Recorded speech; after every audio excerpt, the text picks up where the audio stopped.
Only fan से रामलीला तक और अब बाहर, पूनम पांडे नहीं निभाएंगी मंदोदरी का रोल। साधु संतों के विरोध से आगे झुकी कमेटी।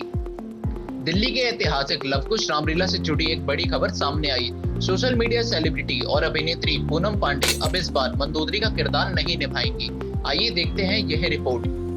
कुछ दिन पहले लवकुश रामलीला कमेटी ने घोषणा की थी कि पूनम पांडे मंदोदरी की भूमिका निभाएंगी, लेकिन इस ऐलान के बाद विश्व हिंदू परिषद, सनातन धर्म समाज और भाजपा नेताओं ने इसका कड़ा विरोध जताया। आज कॉन्स्टिट्यूशन क्लब में प्रेस वार्ता कर लवकुश रामलीला कमेटी के अध्यक्ष अर्जुन कुमार ने साफ कर दिया कि विवादों को देखते हुए अब पूनम पांडे रामलीला का हिस्सा नहीं होंगी। समिति ने पूनम पांडे को धन्यवाद देते हुए उनके उज्जवल भविष्य की कामना की है। कमेटी ने कहा कि उनका मकसद भगवान श्री राम के आदर्शों और संदेश को सही तरीके से समाज तक पहुंचाना है और अगर कोई परिस्थिति इस मकसद पर असर डालती है तो उस पर तुरंत कदम उठाना जरूरी है। नहीं, ये कमेटी का फैसला है। इस पे कोई सामाजिक प्रेशर नहीं है, कोई पॉलिटिकल प्रेशर नहीं है, किसी संस्था का प्रेशर नहीं है। हमने जन भावनाओं को ध्यान में रखते हुए, क्योंकि पूरे देश के अंदर एक बहस शुरू हो गई थी साधु संत समाज के अंदर, जिससे समाज बट रहा था। हमने उस बटने वाली चीज को रोकने के लिए हमारी रामलीला कमेटी ने निर्णय लिया कि हमें पूनम पांडे को इस साल ड्रॉप करना चाहिए।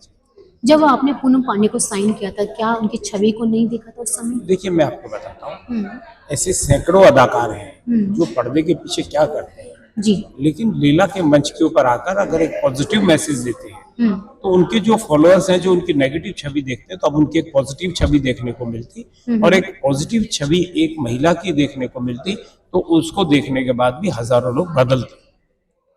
आपने जो इस समय जो मंदोदरी के लिए डिसाइड किया है, क्या उसके बारे में फाइनल कर लिया है? नहीं, अभी नहीं है, वो हो जाएगा, कल तक फाइनल करेंगे। कल मीटिंग होगी, उसके बाद वो फाइनल होगा।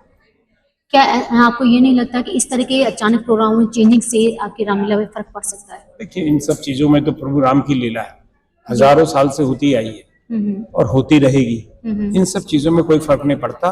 ये तो आना जाना लगा रहता है। एक कलाकार नहीं तो दूसरा करेगा। पब्लिक के लिए क्या संदेश देंगे समय?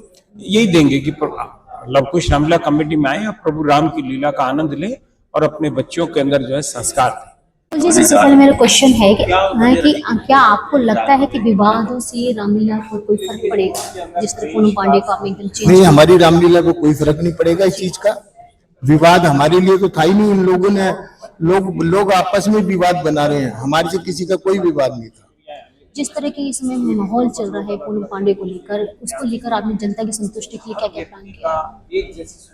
जनता की संतुष्टि के लिए नहीं, जनता के लिए मत कहो, कुछ लोगों के लिए कहो जी। कोई सारी जनता इसके खिलाफ नहीं थी, कुछ लोग खिलाफ थे, कुछ साधु संत खिलाफ थे, कुछ समाज के लोग खिलाफ थे। हमने छोड़ दिया उस मैटर को। जिस चीज में खिलाफत उठ जाए वो कार्य करना ही नहीं चाहिए, चाहे 2 लोग करें या 4 लोग करें, हम वो कार्य करेंगे नहीं। ये देखिए, रामलीला जो है कमर्शियल तो है नहीं जी। कि हमने ना टिकट बेच रखी है, 5 बेच रखे हैं कि हमारे को प्रॉब्लम आएगी, ऐसा कुछ भी नहीं है। हम तो एक मनोरंजन कर, एक भगवान राम का नाम लेने के लिए कार्य करते हैं और इसमें हमारा समय पैसा दोनों चीज लगती है। हम किसी भी कंट्रोवर्सी में पड़ना नहीं चाहते, इसलिए हमने निर्णय लिया कि हम ये कार्य नहीं करेंगे।